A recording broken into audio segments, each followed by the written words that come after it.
Mississippi LSU. This is an interesting game. I might have personally made a mistake here.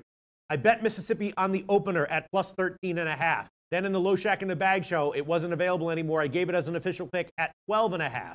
Now, though, I'm starting to think I might have made a little bit of a mistake, and I might take it back and take LSU now that the line has gone down a bit. LSU, of course, is playing well, right? 2 weeks ago, they beat Auburn outright.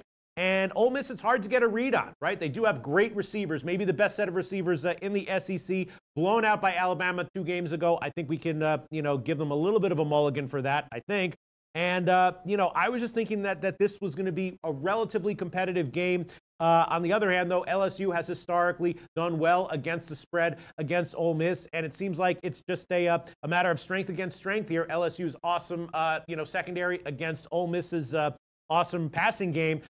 At first, I thought Mississippi getting double digits was a good play. The market so far has agreed with me, but I wouldn't be surprised if this does actually wind up closing at minus 14 for LSU, and I'm starting to doubt my initial read on this one. Joe Gavazzi, what do you like here?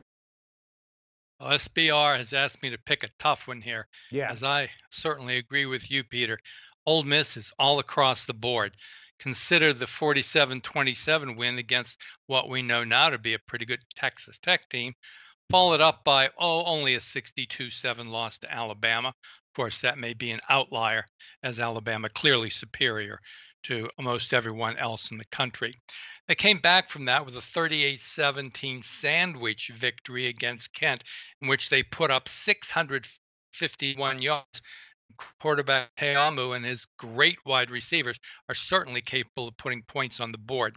Do you know that Ole Miss is 10-1 against the spread as a dog of 3 or more after they score 35 points? And that is clearly the situation. That is clearly the situation in this spot here today.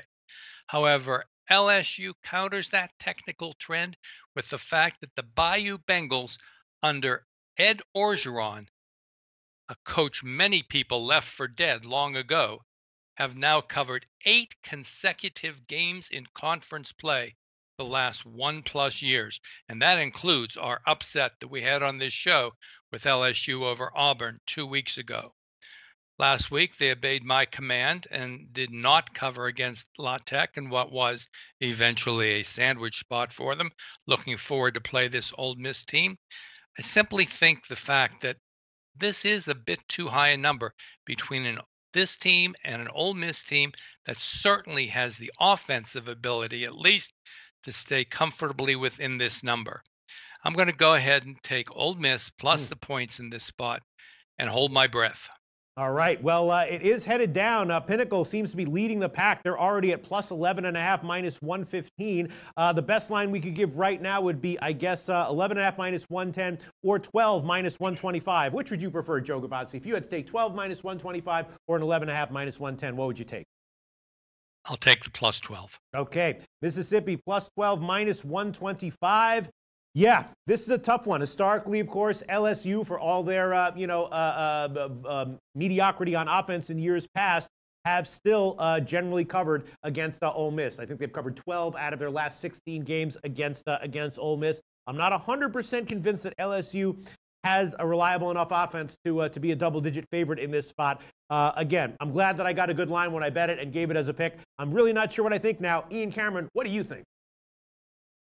It's a lean for Ole Miss to me, but it's not going to be an official play for me. LSU does need to atone for the Auburn game. They lost that one, last second field goal, but LSU at 11.5 as a favorite is just not that kind of offense to lay in that kind of price range with me. So I lean Ole Miss, but I do think LSU defensively could get after Ole Miss a bit. Ole Miss has been a little hit or miss offensively with Jordan Ta'amu. So I lean Ole Miss, but it'll just be a lean, not an official play. Okay, so Joe Gavazzi, again, this was a game that was assigned to you, Joe Gavazzi, right? This was not one that you picked.